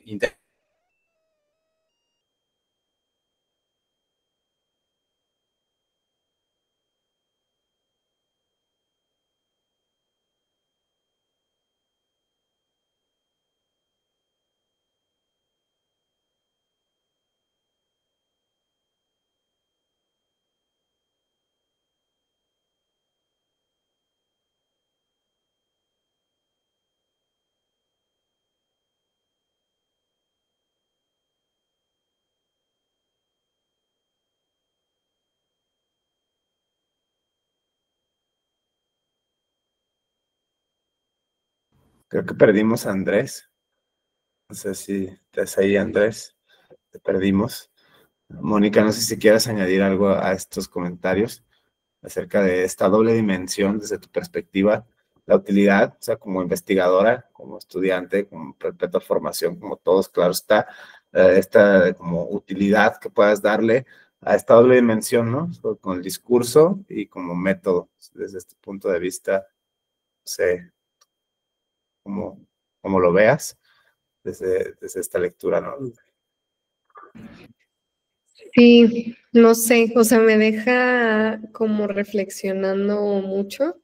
O sea, esta parte también que hablas como de que luego ya ciertas interpretaciones ya se van mucho al extremo, ¿no? Y ya es de que, ay, que eres un fascista y que los grupos indígenas y demás. O sea, y creo que también como que el mismo modelo rígido, por ejemplo, del amparo, pues lo ha hecho históricamente poco accesible, ¿no? Y esta reforma pues fue lo que buscó en su momento tal vez, como flexibilizar esa legitimación procesal, por decirlo de algún modo. Pero pues sí, me gusta lo que dice el autor, como que el interés legítimo más bien debería entenderse como pues una vinculación real, ¿sabes? Y directa y pues que permita la defensa de intereses colectivos. Entonces sí me gusta eso que rescata el actor, pero sin duda también me llama la atención lo que dices, ¿no? Como dependiendo del filósofo que le pongamos, vamos a tener un diferente resultado. Entonces creo que es difícil como pensar en una exigibilidad real, ¿sabes? O sea, de este como interés legítimo, de la legitimación procesal y todo. Entonces sí, y más pues como con todas las reformas que vienen y que están ahorita, pues sí pienso en que necesitaríamos hacer como una relectura muy integral del constitucionalismo como tal. Sí, justo pienso pensando como previniendo una amarga decepción, si seguimos pensándolo en clave kantiana o en clave cristiana, o sea, cuando realmente se refleje de qué va en términos políticos, creo que herramientas más del materialismo, más de la economía, nos serían de más utilidad para amortiguar al menos con mayor estoicismo el resultado, o sea, de salir en toda instancia mejor parado como los operadores jurídicos, usuarios. En ese aspecto es interesante, sobre todo siempre yo traigo este pleito, no sé, discursivo con los universalismos y las exclusiones de las minorías, ¿no? O sea, todo el mundo, incluso en la academia, en los activismos, habla de sí, pero tan pronto ve al otro, o sea, al de calle, al otro, al totalmente outsider, al otro, al totalmente distinto. O sea, en ese aspecto se empieza a cuestionar esta idea de universalidad, no solo como el alcance de los derechos humanos, bienvenido de nuevo Andrés, el alcance de los derechos humanos, sino de los métodos para pensarlos. Creo que esto se ve en las instituciones, se ve en las políticas públicas, se notan los discursos, que se preponderan ciertos discursos y no otros, ¿no? O sea, o sea a ver, ¿por qué se da prioridad, no sé, al marxismo lejos que al utilitarismo o al pragmatismo, ¿no? En este sentido tenemos estos resultados, creo yo, porque se prepondera,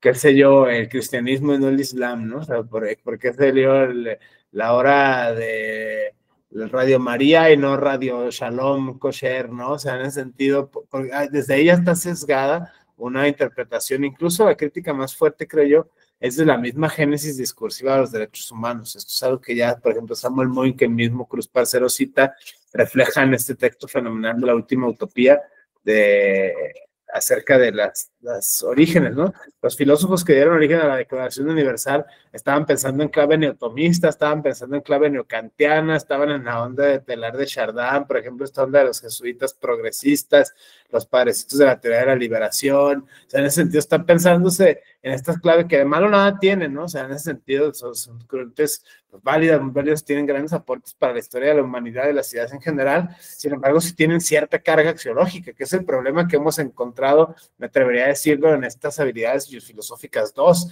sea, la carga axiológica no solo es la cuestión estilística, no solo es el sesgo, digamos, como intérprete, o sea, como que todos estamos a nuestra época, a nuestra clase, género y de condicionante socioeconómica y un largo etcétera, sino también el discurso que viene dado de fuera desde las instituciones, o sea, cómo se vende, cómo se pinta, esto se ve en los medios de comunicación, esto se ve en las instituciones públicas, esto se ve en la iniciativa privada, esto se ve prácticamente en todos lados, ¿no? Así que como herramienta es interesante pasar a esto justo. Este capítulo 4, ahora como volviendo al texto, ahora gracias Andrés por reincorporarte, volviendo al texto, es prácticamente la figura interés legítimo y derechos humanos. En su momento tiene un montón de sentido por la reforma recién que salió en 2011 de derechos humanos y la subsecuencia en materia de amparo, o sea, porque precisamente por excelencia el juicio de amparo es el juicio constitucional que protege derechos humanos, ¿no? O sea, al menos la definición teórica de manual, en ese sentido habrá que ver cuál es el presupuesto filosófico que yace detrás de esta afirmación, y más que nada creo que aquí, como todos los problemas en México, la filosofía del derecho en nuestro país tiene que ver con lo que mencionaba hace rato Andrés, y con consultas que ha hecho incluso la Suprema Corte de Justicia de la Nación acerca de la realidad fáctica de los operadores de justicia y de las instituciones que se encargan de impartición de justicia. Está sobrepasada infraestructuralmente, con personal y un largo etcétera. No es que sean malos, no es que sean incompetentes, no es que sean incapaces. Si a ese ya sobrepasada realidad fáctica se le suma la otra realidad política que se está viviendo en el presente, el resultado es tal cual como lo estamos viviendo en este momento. Así que prácticamente no hay que ser como ni nihilismo puro, ni tampoco el idealismo absoluto. Creo que las dos, por ahí vamos tratando de mediar precisamente esta. A mí, yo me quedo con esta elección de Juan Antonio Cruz Parcero, de echar mano de distintos autores para pensar problemas contemporáneos.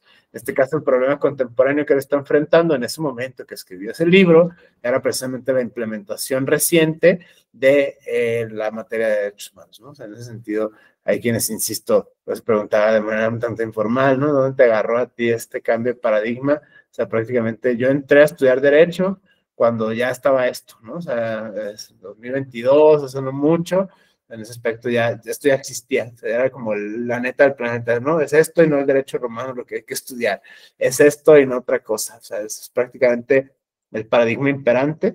Y otra vez el análisis crítico del discurso, ¿por qué esta cosa y no otra, no? ¿Por qué Kant y no Hegel, no? ¿Por qué el cristianismo y no el ateísmo? ¿Por qué el pragmatismo y no el utilitarismo? O sea, en ese aspecto, lo mismo acá, desde este punto de vista, en el tiempo que corre para la ley de amparo, se vuelve interesante como hace unos años, ahora se vuelve como el antes y el después, ¿no? Este texto me gustó mucho, precisamente por las reformas recientes y la polémica que de nuevo ha polarizado a nuestro país. O sea, este habla de la universalidad, el de nuestros tiempos creo que es el de la retroactividad. No sé qué opinan ustedes, Mónica, Andrés, o sea, que si va para atrás o no, o sea, incluso más para atrás de donde comenzó todo, más atrás del siglo XIX, pero bueno, es interesante esta lectura. O algunos no, pues no pasa nada, es simplemente adecuación, es por pragmatismo, ¿no? Es para cortar el proceso engorroso, que es más o menos el argumento en contra, ¿no? Desde el punto de vista como abogado, como análisis crítico del discurso,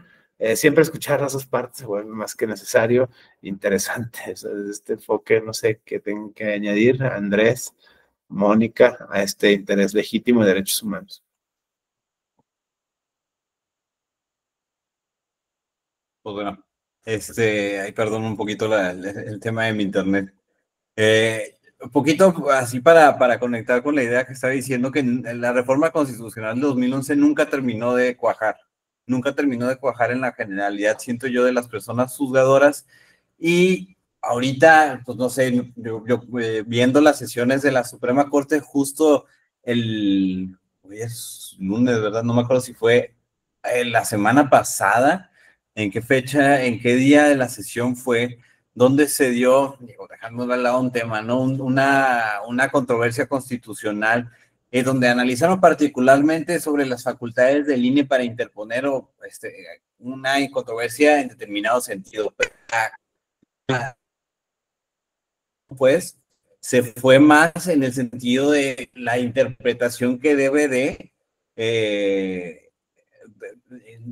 la interpretación por la que deben optar los ministros y ministras de la Suprema Corte en torno a la Constitución. Habría ministros que todavía, o precisamente en son de este artículo primero de la Constitución, advierten estas ideas neoconstitucionalistas sobre que la Constitución es una serie de principios y por lo tanto son principios de texturas abiertas, ¿no? O sea, que tienen que, pues ahí están en lo abstracto y ya cada caso concreto me va a dar como que las indicaciones sobre qué principio va a tener mayor peso, cuáles no, etcétera, etcétera, ¿no? Ya eso, toda la problemática axiológica que eso implica.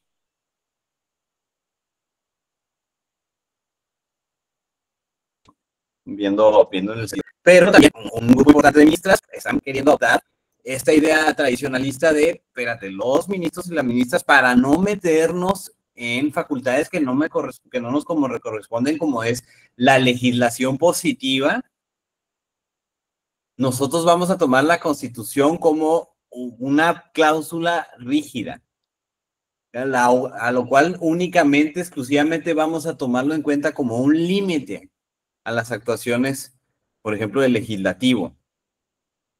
Esta problemática a mí me parece que tiene una relevancia en torno a esta concepción del interés legítimo, porque ¿de dónde nace el interés legítimo? Nace de la figura del derecho administrativo, igual el interés jurídico. El interés jurídico en sí, o que era exclusivamente, digamos, la materia del amparo, de las personas quejosas exclusivamente podían acudir al amparo aludiendo a un interés jurídico. ¿Qué es la idea? Es una facultad de yo poder pedirle al juez o a la jueza que obligue a otra parte, a otra persona a hacer algo. El derecho, lo que implica un derecho subjetivo. Yo tengo un derecho de propiedad, yo puedo obligar bueno, ir ante un juez y obligar a la autoridad que me respete ese derecho. Esto con base en esta idea, pues el propio doctor Cruz Parcero lo alude, estas ideas contractualistas, estas concepciones contractualistas de los derechos humanos, donde exclusivamente los derechos pues son temas patrimoniales y de manera muy limitada cuestiones de derechos civiles y políticos, ¿no? Como la libertad de expresión, libertad para votar, etcétera, ¿no? Pero implica un exclusivo de que yo puedo obligar a la autoridad, yo persona, individuo, puedo obligar a la autoridad a hacer algo exclusivamente con base en una ley que me faculta para eso. Pero empiezan a surgir a raíz de varios cambios. Por ejemplo, el autor hace una crítica muy interesante respecto a estas concepciones de derechos humanos que surgieron a partir de 1970, donde también surgen estas corrientes que tilda como neoliberalistas y que algunos autores precisamente conciben a la figura de los derechos humanos como parte de estas corrientes neoliberalistas.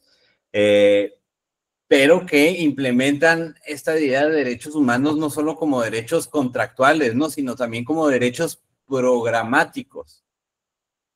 O sea, son derechos que incluyen no solo nada más un no hacer o un hacer que puedes obligar a las autoridades, sino una serie de políticas.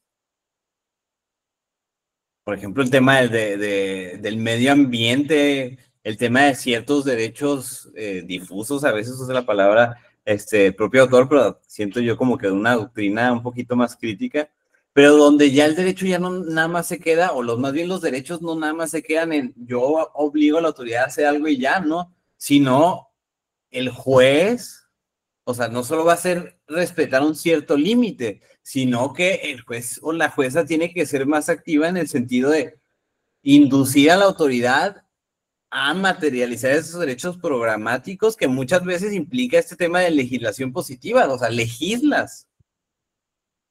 ¿Por qué? Porque estás obligando a la autoridad que implemente una política pública, por ejemplo, ¿no? Y esa es una problemática que actualmente también se discute, y de hecho, no sé si ustedes ven las sesiones actuales de la Suprema Corte, ¿cómo se llaman? Las personas que hablan entre recesos, o las que les dan la introducción o dan la conclusión a las sesiones, son muy incisivas en decir que la Suprema Corte no legisla. O sea, digamos, una narrativa que pues, podría verse formalmente adecuada para nuestro sistema republicano y de división de poderes, entra en choque con esta figura del interés legítimo. En donde, si tú tienes interés legítimo, puedes acudir ante un juez, a una jueza, para que te materialice ciertos derechos, insisto, usando la palabra programáticos, o sea, que implemente una serie de o que obligue a la autoridad a implementar una serie de políticas públicas, una serie de acciones, etcétera, etcétera, que también muchas veces van a irse más a temas que afectan fuera de ese caso en particular, sino a temas generales, los famosísimos efectos generales de una sentencia de amparo, ¿no? Por ejemplo, ante omisiones legislativas. No legislaste, legisla. No legislaste de cierta manera, legisla de esta cierta manera, ¿no? Y es una discusión que en la actual Suprema Corte subsiste mucho, duran mucho tiempo discutiendo sobre, por ejemplo, si obligan al legislativo a legislar de cierta manera o si ahí están interfiriendo mucho en sus facultades, entonces, ¿qué van a hacer? Pues únicamente los exhortan. Oye, pues si puedes, si tienes chance, pues haz esto, ¿no? Pero no te puedo obligar. Y eso va muy encaminado a esta figura del interés legítimo, que ¿qué es lo que hace? Hace un lado, en teoría, o sea, al menos en el papel, hace un lado o deja atrás esta concepción de existencia de derechos subjetivos, de derechos contractuales, y ahora sí hace una apertura de incluir, o sea, en un solo, digamos, parámetro, toda esta serie de derechos, no solo de primera, segunda, tercera generación, digo, solo de primera generación, sino también los famosísimos de segunda y tercera, ¿no? Los famosos derechos colectivos, derecho al medio ambiente, derecho del consumidor, por ejemplo. Pero ¿eso qué implica? Que el juez o jueza también tiene que optar, vamos otra vez un poquito a la axiología, a tomar una postura necesariamente política. En materia ambiental, por ejemplo, cuando se está ante una decisión sobre digamos, alguna obra que en papel busca solventar un interés público, o me voy hacia los derechos ambientales de ciertas comunidades. Es optar por una decisión, digámoslo, polémica, ¿no? Digo, yo sí tampoco fijar ahora sí una postura para efectos de la plática nada más, ¿no? Pero diga, este tipo de nuevas esquemas, a eso pareciera que obligaban a los jueces, y cuando lo hacían, pues reitero lo que dije hace poquito, ¿no? Miren cómo les fue, ¿no? Entonces, no sé ustedes cómo aprecian actualmente el tema del interés legítimo, que les digo, se implementó a partir del derecho administrativo como una necesidad de proteger al gobernado de ciertas actuaciones de la autoridad administrativa de una manera más amplia, lo atraen al juicio de amparo, y aquí se lo hace garras el doctor Cruz Parcero, en el sentido de que o sí te avientas el tiro o no te avientas el tiro. O sea, o si hablamos exclusivamente de derechos subjetivos, o nos vamos ahora sí a exclusivamente de derechos humanos y todo lo que eso implica. ¿Qué pasó? Digo, ya termino nada más por si me vuelvo a ir, porque de hecho yo ya casi, como te había comentado, me voy a tener que ir un poquito temprano en esta sesión. Entonces sí me gustaría concluir con esta idea de cómo vemos actualmente el interés legítimo. Si antes, cuando se implementó, y de una manera muy tímida, como nos lo hace ver Cruz Partero, lo implementó como una especie de cláusula un poquito más abierta. ¿Qué hizo la Suprema Corte en una jurisprudencia del siglo de hace una década? Fijó ese interés legítimo, pero lo limitó de afectación. O sea, lo limitó a un tema probatorio. Así, sí, muy bonito, vienes a proteger ciertos derechos colectivos, pero demuéstrame que te afectó. Ese es un tema que es una limitante muy fuerte al acceso a esa figura, porque por muchos temas como cuestiones ambientales, pues no es tan fácil demostrar una afectación. Si, por ejemplo, alguna pericial, por ejemplo, en temas de derechos colectivos, a mí me tocó dar una acción colectiva hacía muchos años en torno a una construcción de unas casas en Chihuahua que estaban construidas cerca de una zona que estaba muy contaminada por minerales. De por sí Chihuahua en sí es un territorio que tiene mucha contaminación del subsuelo.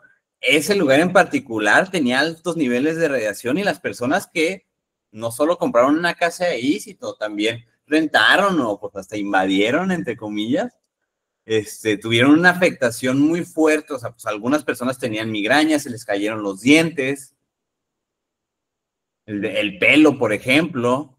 Algunas, pues, lamentablemente fallecieron de cáncer.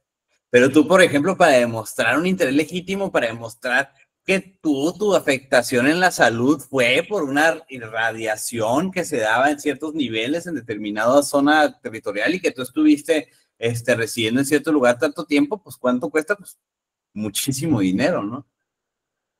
Eso hizo la Suprema Corte. ¿Qué hicieron con la reforma de la ley de amparo? Bueno, también podemos ver todo esto contextual. La reforma con el interés legítimo, como quedó, es un poco diferente, un muchito diferente a como la iniciativa venía del Ejecutivo, que era mucho más fuerte, que inclusive dejaba a un lado los intereses colectivos, lo limitaba a un interés individual. Digo, yo no creo que haya sido por accidente. Yo creo que pues ahí va un poquito una revelación de cartas a cuál tal vez a dónde iba encaminada esta iniciativa. Y ya que hicieron al final con la reforma, después de, digamos, los foros de discusión que hubo, porque se dice que no se escuchó a los foros, y yo creo que al menos en este tema sí más o menos le hicieron caso en eso, en la suspensión. Y sí modificaron la figura del interés legítimo, pero ¿para qué? Adoptaron el criterio, a mi parecer, y yo, viendo la postura aquí del doctor Cruz Parcero, yo creería que tal vez él piensa lo mismo, no me gustaría hablar en su nombre, pero una postura de por sí regresiva de la Corte, y la positivizan, la implementan en la ley de amparo, para que ni siquiera se les ocurre alguna otra integración de la Corte, dejar a un lado ese criterio, ¿no? ¿Qué también implica para mí en el contexto político esta idea de la última decisión polémica, o sea, la última palabra en cualquier decisión constitucional polémica, que se supone que esta reforma constitucional de 2011 en cierta forma se la daba al Poder Judicial, porque le permitía inaplicar leyes, o sea, ya el Congreso había pasado una ley que para ese Congreso en particular adecuaba o adoptaba una postura de la cosmovisión, de ese momento en particular de la nación. Y si el Poder Judicial podían aplicarla, pues ellos tenían la última palabra, ¿no? Se está devolviendo un poco. Yo no lo digo como en manera que si está bien o mal, pues vamos a dejarlo lo que yo observo, ¿no? Veremos cómo nos va en los próximos años, pero se está devolviendo, digamos, esa última palabra, a mi parecer, al Poder Legislativo. Habrá que ver cómo queda el bloque, es como que bloques, porque eso es de la Suprema Corte de Justicia de la Nación. Yo observo dos bloques, ¿no? Uno que sostiene que el legislador es el que va a tener la última palabra y la Suprema Corte solo funciona como un dique, un límite. O sea, es mi interpretación un poquito contractualista de la Constitución. Y la otra, como que sí, todavía se sigue agarrando un poco esta bandera del principialismo y del neoconstitucionalismo, en el sentido de que ellos todavía siguen teniendo la última palabra en estas decisiones polémicas. Ya, perdón, ya me voy a callar. Ahora sí, para concluir, ¿no? Yo creo que así, pues, precisamente por mi tema del internet, esa sería mi intervención de conclusión, salvo que haya algún tipo de réplica y yo pueda contestar con mucho gusto. No, yo estoy de acuerdo contigo. De hecho, el tema del diálogo entre los poderes, la división de poderes presente es lo que se está desdibujando ahora, como lo mencionas. Según los debates, yo pienso desde los medios, digamos, los argumentos están en los medios, ¿no? A favor o en contra, que si esto es retroactivo, que no es retroactivo, sí, por qué, no por qué. Los argumentos de Saldívar, por ejemplo, los argumentos de la doctora Claudia Sheinbaum para defender esto, ¿no? Sabes que esto es el futuro, o sea, por eso es interesantísimo el análisis crítico del discurso en materia de decisión de las políticas constitucionales en nuestro país, ¿no? Las políticas públicas, el hacer de las instituciones, porque para eso sirve el juicio de amparo, ¿no? Se supone que es el único juicio que tenemos, el gran orgullo mexicano creado por los juristas mexicanos, ¿no? Jalisco y Yucatán juntos para hacer esto grande. Parece que se va en retroactivo, esa es la lectura que hay, sobre todo para justificar, como bien lo decías, Andrés, esto es polémica del Tren Maya, ¿no? Dos Bocas, todas estas obras de infraestructura faraónica y no poder defenderte ante la autoridad pública, ¿no? En ese aspecto, tener en términos administrativos no ningún recurso, que esa es la lectura de algunos. Si las grandes concesionarias o los grandes empresarios están pereciendo ante el filo de la jurisdicción en México, ¿qué nos espera a los ciudadanos, no? Nosotros los ciudadanos comunes y corrientes, como cualquiera de nosotros ciudadanos comunes y corrientes. En ese aspecto es interesante. Están las dos lecturas que hay de este fenómeno del interés legítimo. Andrés, Mónica, no sé si quieren añadir algo para presentar cerrando esta. Yo me quedo con, insisto, estas tres premisas, y esta es mi conclusión de esta sesión y lo que parece rico de este texto. La primera, la importancia de extraer teorías filosóficas sí depende de la teoría filosófica en la cual estés pensando el fenómeno constitucional de tu elección. Ya lo vimos, ¿no? Ya es la conclusión, coincidimos Andrés, Mónica. No es lo mismo pensar desde el garantismo, desde el neoconstitucionalismo o desde prácticamente el nuevo constitucionalismo latinoamericano, ¿no? Va a cambiar, va a tener matices. Primera premisa, yo con ese rescato de este texto fenomenal. La segunda, prácticamente tiene que ver con la axiología derivada de la anterior. O sea, si asumes una forma en la cual interpretar, pues tus cargas axiológicas van a tener otro sabor, ¿no? Va a tener otro tinte, va a tener otro tono. O sea, va a estar en otra nota, va a ser distinto. Y no estoy diciendo que está bien ni mal, realmente van a ser distintos, ¿no? O sea, como viéndolo de una manera metadiscursiva. No estoy diciendo, esta es mi postura y yo defiendo esta porque esto y esto, no, o sea, estamos como analizando la perspectiva así como en un plan macro, ¿no? Como en un plan meta, o sea, en ese aspecto es esta. Y la interesante, como finalmente, como herramienta, se puede aplicar, como es este ejercicio de Cruz Parcero, en el tiempo que lo hizo y en el tiempo que actualmente corre, cobra un montón de relevancia jurídica y sociojurídica en nuestro país. Este ejercicio se puede aplicar, por ejemplo, a un fenómeno que a mí actualmente me da mucha atención derivado de este mismo, el tema de los métodos alternos de solución de controversia, ¿no? Entre la pugna del Poder Judicial y la crítica que hay a la legitimidad de los jueces, ¿no? O sea, las personas juzgadoras, vas a dejar o vas a caer a estas manos de este tipo de mecanismos a sabiendas de todo lo que está pasando, es en serio.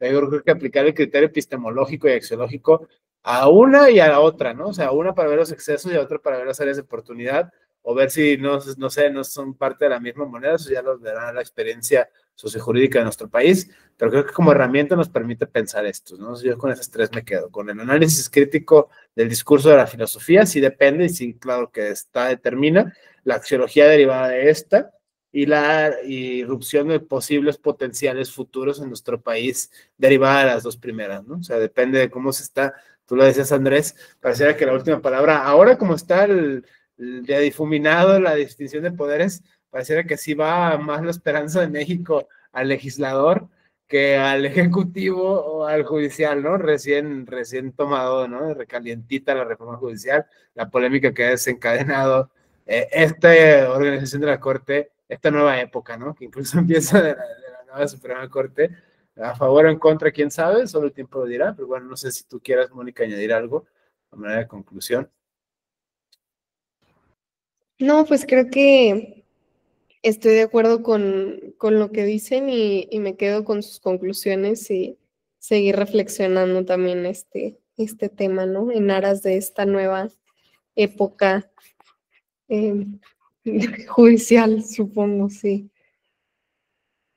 Vale, bueno, muchas gracias a todas, a todos, a todos. Andrés, gracias. Mónica, gracias especialmente por estar en esta sesión.